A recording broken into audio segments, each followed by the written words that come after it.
It's called Avenues, the World School. That's an amazing freaking title. We focus on preparing children for international life. This is right across the street from the projects. You may just see an avenue between each block. This gap is actually much larger than that. It's not your fault if you're born poor, but it is your fault if you die poor. I hate money. And that was a bit from the HBO documentary Class Divide, which looks at what happens when a private school with a tuition of $45,000 a year opens up directly across the street from a low-income public housing development. And the story is told through the eyes of the children on both sides of the street. Joining us now to discuss is the film's director, Marc Levin.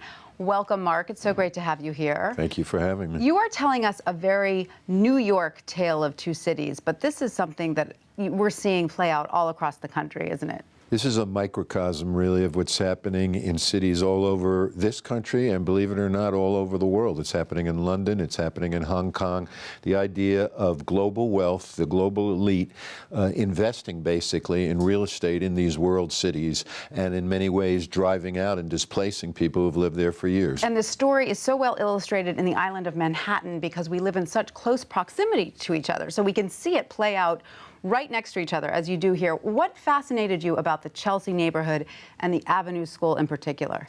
Well, I've lived in the neighborhood for 40 years, so I've seen it change in front of my eyes. I guess you could say I started as an urban pioneer. In fact, when my wife's mom first came and visited us in a loft on 26th Street, she started crying because she couldn't believe this is where her daughter ended up. Then I guess you could say I moved into the creative class, which is part of the gentrifying of a neighborhood.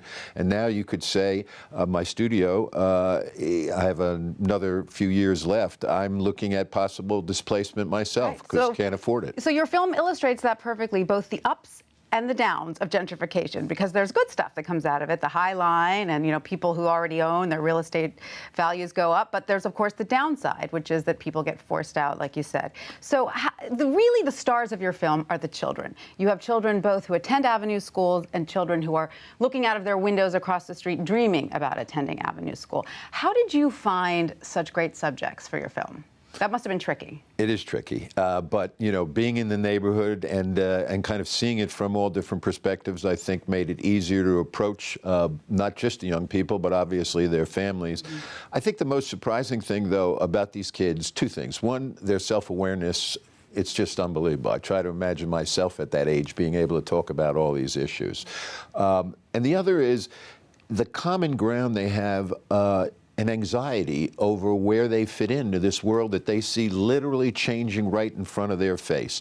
That's right. If there's something that the two groups have in common is anxiety over the future. You would think that the kids that go to Avenues feel all set, but they don't. They are full of the same sorts of anxieties. Exactly. I think they realize that, you know, they used to compete against Fieldston, Riverdale. Now they're competing against the Chinese, the Koreans, the Indians, the Russians. You know, this is a global game, right. And they're aware that they may not do as well as their folks have done. So, and the pressure on them is tremendous, given all those factors.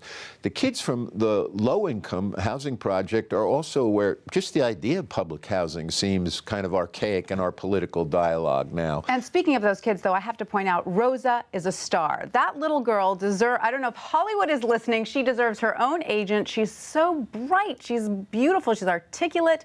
I hope she's doing well now.